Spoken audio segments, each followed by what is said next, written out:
beaucoup d'attentes des élus, notamment en matière d'ESS, en matière d'action sociale. Beaucoup se joue dans les territoires, du côté des maires. Oui, du côté des maires et de la société civile. Je pense c'est assez intéressant. Il y a un sondage qui vient de sortir juste avant le Salon des maires qui interroge les Français, à leurs yeux, qui incarne l'intérêt général dans les territoires. Et arrive en tête les ONG et les associations, et un peu plus loin les maires et les collectivités locales, et beaucoup plus loin l'État. Ce qui est intéressant, c'est cette information sur laquelle, pour moins d'un Français sur deux, l'État incarne l'intérêt général, et que ceux qu'il place en tête, ce sont des acteurs de l'économie sociale et solidaire, des ONG, des associations, des acteurs de la société civile, qui, quand bien même ils sont des acteurs privés, concourent avec les collectivités locales à fabriquer des réponses d'intérêt général à des besoins exprimés par les populations, des besoins fondamentaux dans le domaine de la santé, de l'insertion, de l'accès à l'emploi, au logement.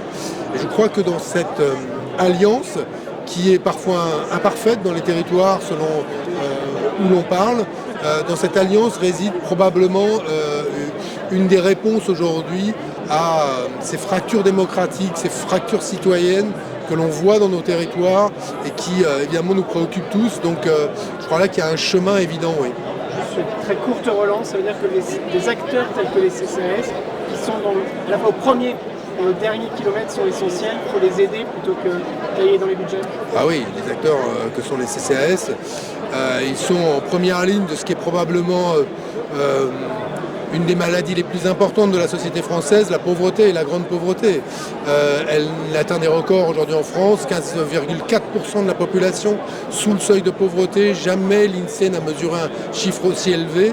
Et donc avec les CCAS, on a aujourd'hui des politiques publiques qui concourent à maintenir du lien social dans une société qui est menacée de dislocation. Et sans ces acteurs-là, ce serait moins de cohésion sociale et beaucoup plus de désordre et de violence. Donc à l'évidence, oui, ce sont des politiques en direction des plus pauvres dont il faut prendre grand soin si on est attaché à la cohésion sociale et si on est attaché à la démocratie.